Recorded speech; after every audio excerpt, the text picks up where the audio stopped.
Ukraine, Iran, and deepening divisions inside NATO. Foreign ministers are gathering in Sweden's Helsingborg to lay the groundwork for the Leaders' Summit in Turkey. The meeting comes as tensions in the alliance are heightened after several European countries insisted the US Israeli military campaign on Iran was not NATO's war. If one of the main reasons why the US is in NATO is the ability to have forces deployed in Europe that we could project to other contingencies, and now that's no longer the case, at least when it comes to some NATO members, that's a problem.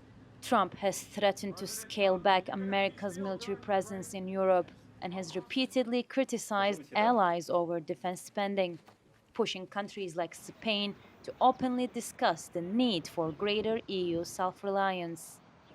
But NATO's Secretary General Mark Rutte says Trump's pressure has ultimately strengthened the alliance. When it comes to the more fundamental question of NATO's future, I'm extremely optimistic. And I'm extremely optimistic because of President Trump. He is referring to allies pledging increased defense spending at the Hague summit last year. And on Iran, Allies have heard the message. despite the disagreements, NATO leaders are also trying to maintain a united front on Ukraine as efforts continue to end Russia's war.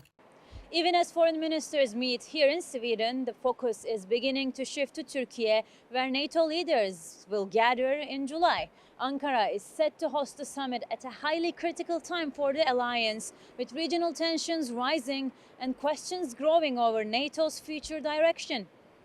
As NATO's second largest military after the US, and with borders close to several conflict zones on the alliance's southeastern flank, Turkey is positioning itself as an indispensable ally and a key diplomatic player.